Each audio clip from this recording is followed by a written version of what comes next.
Hey everybody, welcome back to Chamberlain Family Farms, and welcome if you're joining us for the first time. If you watched our Hosta video a few weeks ago, and if you didn't, go back and watch it, it's really good.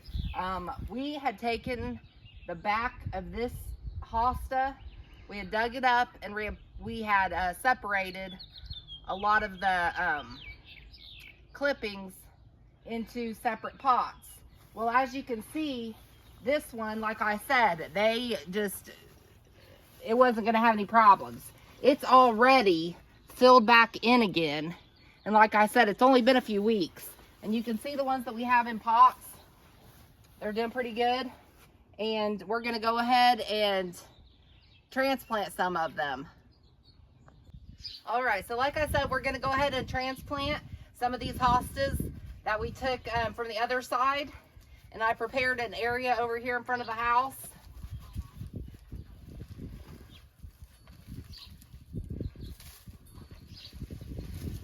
And we are leaving a few feet in, between the hosta and the house, and that'll give it plenty of room to spread out.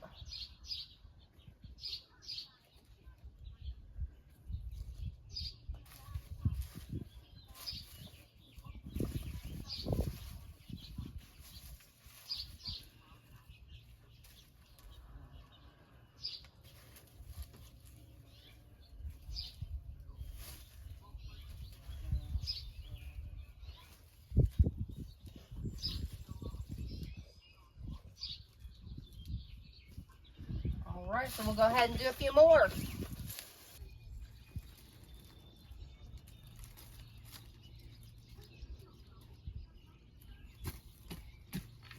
Get that good rich soil it's been down in there.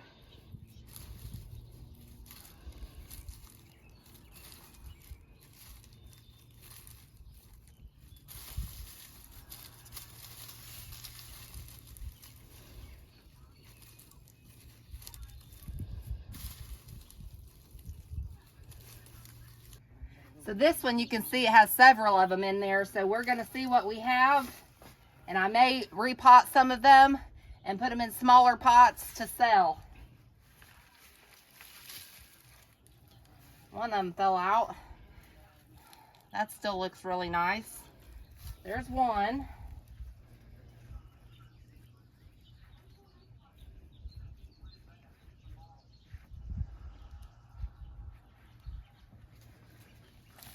There's another one with several. Like you can see, this is coming up.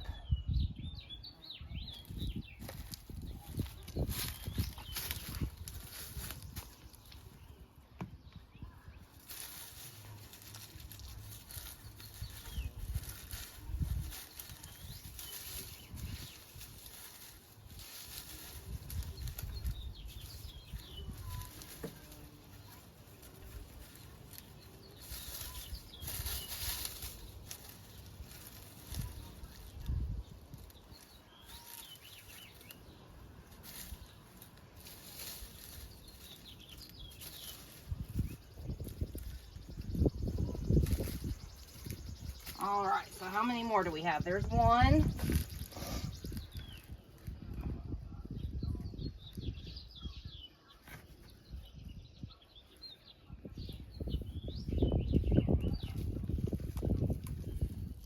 Here's another one.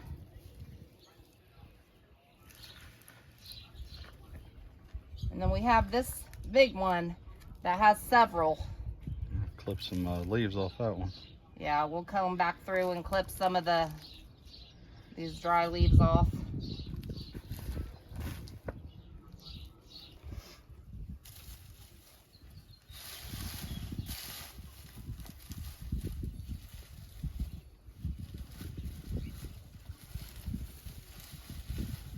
And I have no doubt that these are going to do excellent. And by next summer, this whole area is probably going to be covered with hostas. That is the awesome thing about hostas. They're beautiful and they just spread out like wildfire. I love it.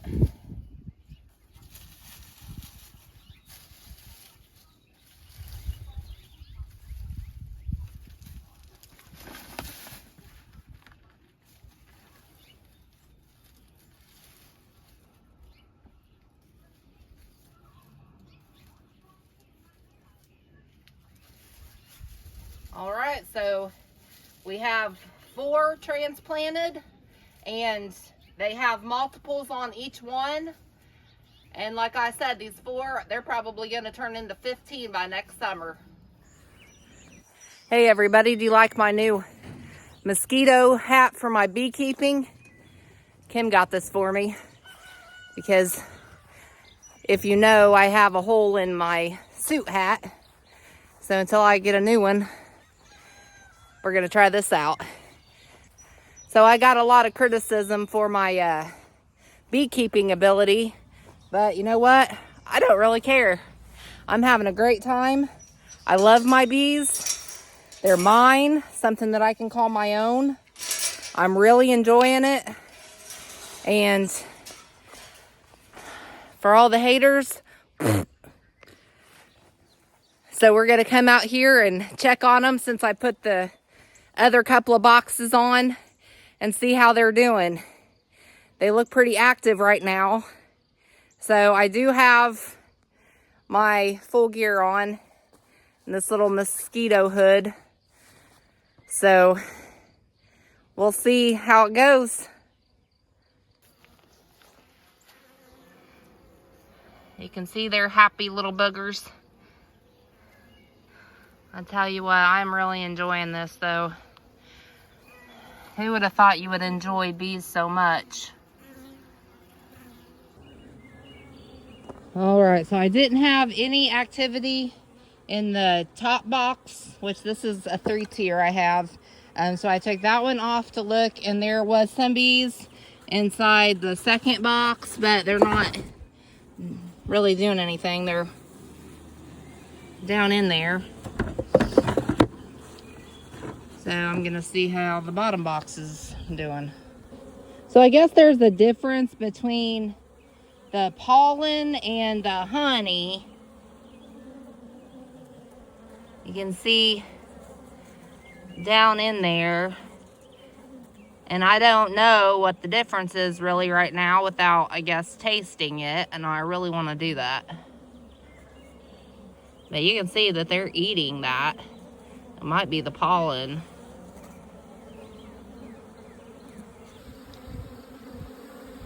So when I took this screen out, that kind of popped off, and the honey spread all the way down. So I am going to try some.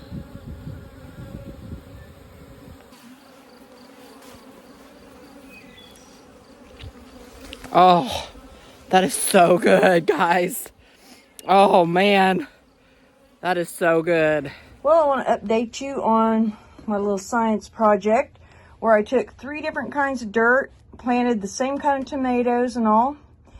And the winner, as far as coming up first, was this one here, which was Heartland potting soil, where it's got the worm castings in it. Now this here is just from our garden. It does now have a couple of them coming in here. You're probably thinking, oh, look at all those. I think that's just weeds from having just soil. And then nothing has come up yet with the Miracle Grow potting soil. So we're still going to keep looking and seeing how these do over time, see how strong they are, that type of thing. An update on my science experiment. We have tomato plants planted in each of these. This is the Miracle Grow. This is our dirt with some compost in it. And this is the Heartland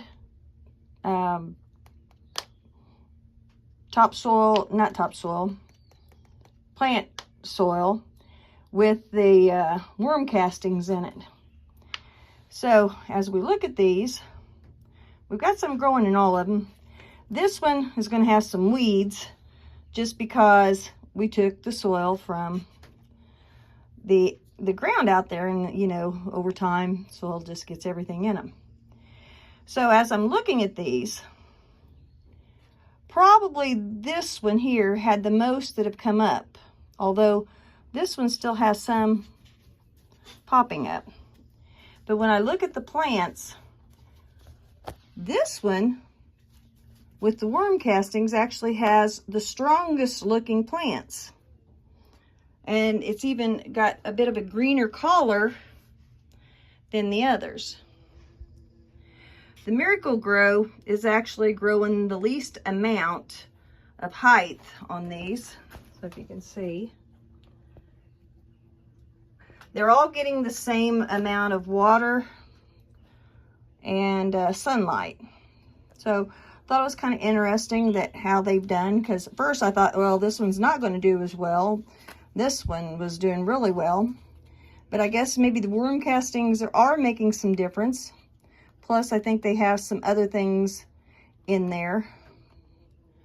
So, still going to keep trying for a while. And eventually I will replant these. But I wanted to make sure that I get a good reading on how this Heartland soil is going to do with the worm castings. So, more later. Okay, so this is going to be the last video of my science experiment. And of course, I had to do something silly. And I put this up there and it fell over. This was the pot with the Miracle Grow. But hopefully you're going to trust me in the fact that this one actually did the worst. The Miracle Grow pot. This one here was soil from the farm that had a little compost in it, you know, manure kind of stuff. And this is the one that actually grew the most of the seeds, but I wouldn't say that they're the healthiest looking ones. Now, the one with the plant, the soil that's mixed with the worm castings that came from Heartland, I mean, it's their own topsoil, seems to have the healthiest one. Now, they didn't come up the first, but I think part of that reason is because this topsoil was so fine when we got it that I think the seeds went down farther when we watered it, and therefore took longer to come up than, say, here that has some clay dirt in there. The Miracle Grow did pretty well, but like I said, they did the least well. But I'm going to try to get these into the regular ground here soon. One thing that I have noticed is those that have the worm castings have a deeper green color than, say, those that has the soil from here that has the clay in it, and then the compost and stuff. The ones with the Miracle Grow, they're fairly dark in color. So I would say that worm castings must make some kind of a difference. All right, so what I'm doing here is I'm going through here, I'm cutting all the tomato leaves that are starting down. So these, they've probably been in the ground for about a week. Just little bitty sprouts, they've grown pretty good. But we don't want them to bush out, we want them to grow up. So we want to get rid of them leaves. We want enough air where it blows around them to keep any kind of fungus or anything growing on them, any kind of disease. And if, I know these are still kind of young, but if they was like another week or two older and they actually have blooms this, you know, fairly small, you want to cut them off too, because you don't want producing fruit. You want them to shoot up right now. The bigger they get, as far as height and everything, then you can let them start expanding a little bit and you'll get a lot more fruit at the end of the year.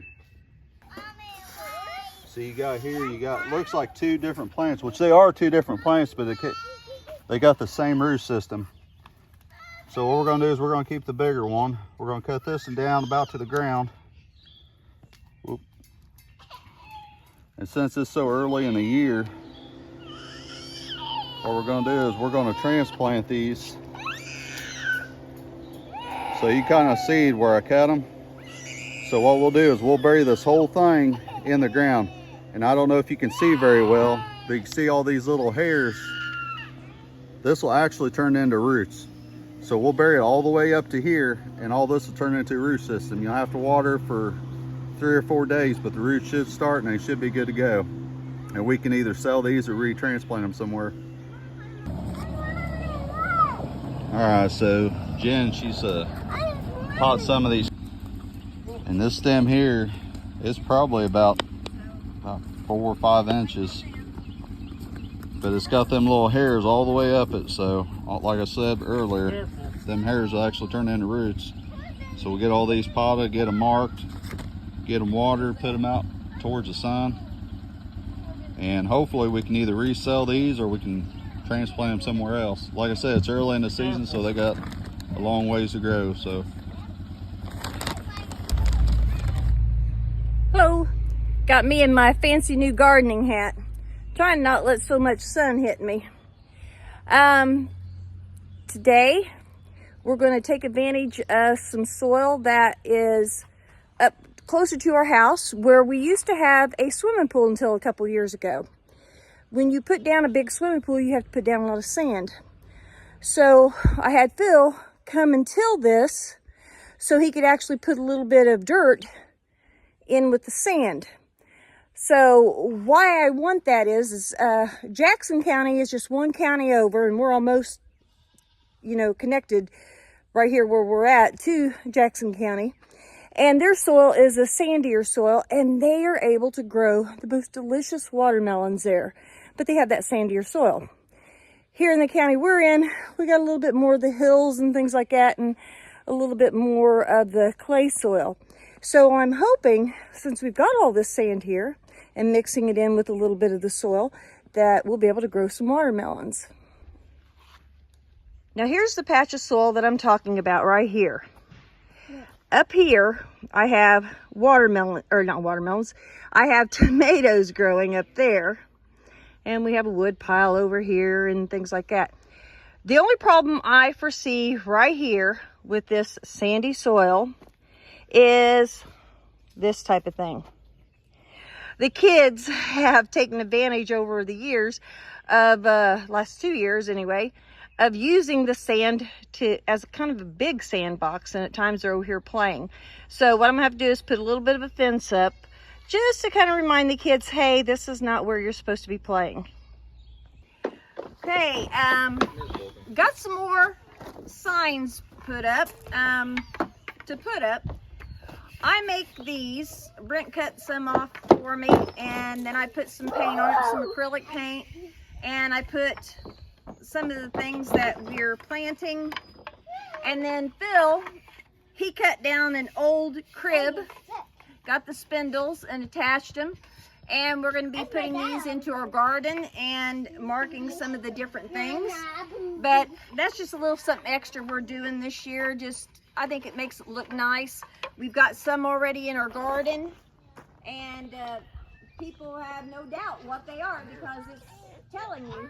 But I've got a few more to make, and I don't know. I think it dresses it up. What do you think? She's got three. This one, wow. None of those eggs have hatched. And she's got a bunch under her. Chickens. So I don't know. And these were out before hers. So there are 3 in there. There's 2 black ones and a brown one. Wow. Okay, I'm gonna leave her alone. What are we doing? So, because I've got so many big hens and things like that here, and it's such a drop, I want to move this hen and her chicks over to where those little chicks are, so that it's just going to be easier for them.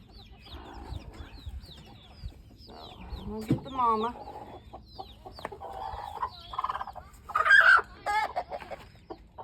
She's got 5 little babies here. 5 babies.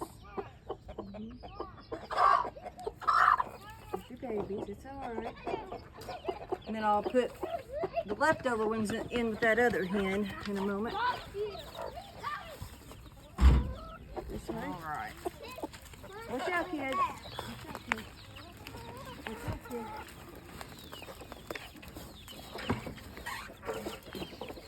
Ginger back.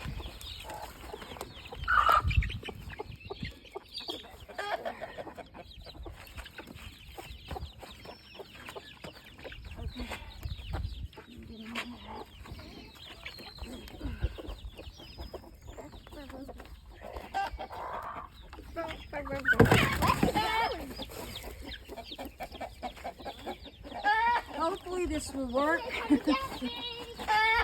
Oh.